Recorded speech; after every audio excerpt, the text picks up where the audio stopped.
एक कहावत है, झुकती है दुनिया झुकाने वाला चाहिए। देश के युवाओं ने दिखा दिया है कि अहंकार से भरी सरकार, तीसरी टर्म की सरकार, अपने कान और आंख बंद कर बैठने वाली सरकार, इस तरीके की सरकार जिनको लगता नहीं था कि उन जवाबदेही देंगे, वो वाली सरकार जो मानती ही नहीं थी इस्तीफा कभी देंगे। राइट फ्रॉम रेलवे मिनिस्टर के रेल एक्सीडेंट्स हो, जो रेलवे मिनिस्टर उस समय पे थे जहाँ कोविड के समय पे इतना मिसमैनेजमेंट हुआ हो, चाहे वो हेल्थ मिनिस्टर रहे हों, और अनगिनत ऐसे नेता हैं जो मैं गिना सकती हूं जिनका देश के लिए हानिकारक साबित हुए हैं, देश की उन्नति के लिए, पर इस्तीफा किसी से नहीं मांगा गया या दिया गया। आज युवाओं ने अपनी युवा शक्ति के माध्यम से, प्रोटेस्ट के माध्यम से, जंतर मंतर से लेकर देश के हर कोने से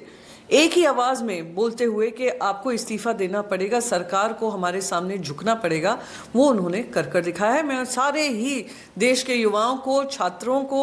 उनके माता पिता जिन्होंने उनका समर्थन दिया, उनके जो साथ उनके लोग खड़े हुए जिन्होंने उनको मैं कहती हूँ मोटिवेशन दिया कि आगे बढ़े, उन सभी को बधाई देना चाहूँगी और उम्मीद करती हूँ ये सबक हम सभी सीखेंगे कि जब सरकार बनती है तो सरकार से अकाउंटेबिलिटी भी तय करने की जिम्मेदारी हमारी बनती है। देश से ज़्यादा सारी सरकारों को, सरकार सिर्फ केंद्र की नहीं, राज्य की सरकारों में भी अलार्म बज जाना चाहिए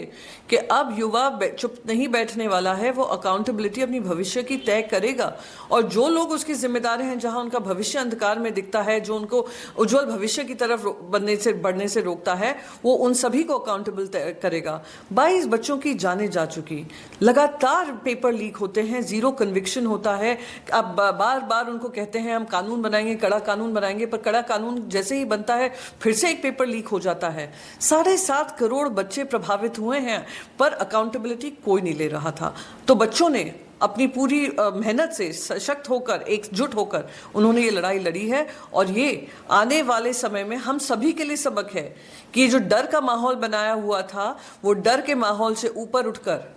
लाठी खाकर, बेटिन खाकर, पेलेट गन्स खाकर, सब खाकर भी अगर बच्चे लड़ाई लड़ते रहे तो यह हम सब के लिए सबक है कि ये देश की लड़ाई हम सभी की है और हम सबको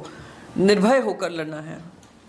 पहला कदम था जो युवाओं की मांग थी कि पहले तो हम तब बात करेंगे जब धर्मेंद्र प्रधान इस्तीफा दें। अब उन्होंने इस्तीफा दे दिया है, फिर मांगे ये भी हैं कि इस तरीके से पेपर लीक माफिया को ख़त्म होना ज़रूरी है, जैसे जो इतने सारे हमारे युवा शक्ति है उसका सही फ़ायदा और सही दिशा और दशा उनको दिखाई जा सके। तो वो रिफॉर्म जो प्रधानमंत्री नरेंद्र मोदी जी ने लेट नाइट अपने वीडियोज़ के माध्यम से बताए थे, वो लागू होना ज़रूरी है, और उसके लिए अच्छे से अच्छा एक्सपर्ट, बेस्ट से बेस्ट एकेडमिशियन,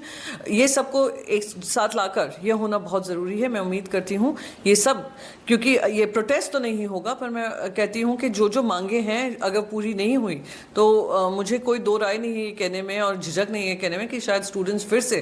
रास्तों पे उतरेंगे अगर ये सरकार किसी भी तरीके की ढील बरतेगी। ये आंदोलन तिरंगे का है, आंदोलन देश के भविष्य का है,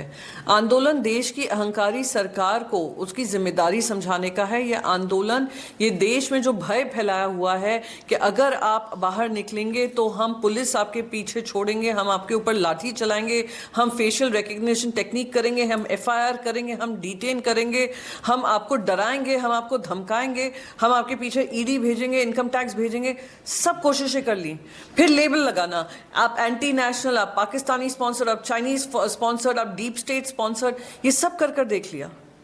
तो ये लड़ाई जो है तिरंगे की लड़ाई, वो हमारी देश की लड़ाई है, कोई राजनीति से नहीं है, राजनीतिक उसका कोई लाभ के हिसाब से नहीं है। लाभ सिर्फ और सिर्फ हमारे राज्य का, हमारे देश का हो, उसके लिए इसको अनाउंस किया गया था और वो हम जारी रखेंगे। जिस तरह से कहती हूँ आंदोलन करने का मौका सरकार अब हमें नहीं देगी। जो अहंकार से डूबी हुई सरकार थोड़ा जमीन पे उतरी है, वो जमीन पे रहकर जमीनी हकीकत जानकर जनता से, जो जमीन से जुड़ी हुई है, उसके लिए काम करेगी, निर्णायक काम करेगी। ये हमारी अपेक्षा है, और प्रजातंत्र में आंदोलन करना भी एक इम्पॉर्टेंट टूल है जनता को अपना दर्द बताने का, अपनी दिक्कतें बताने का। पर ये जो पूरे 22-23 दिन चला उसमें कहीं भी हिंसा नहीं हुई, पर जब राज्य ने, स्टेट पुलिस आई तब हिंसा बढ़ी है, ये दुर्भाग्यपूर्ण है। तो ये सारी धरातल पे आइए, धरातल को समझिए, धरातल की दिक्कतों को जानिए, ये सरकार से अपेक्षा है और मैं उम्मीद करती हूँ वो ये समझेंगे।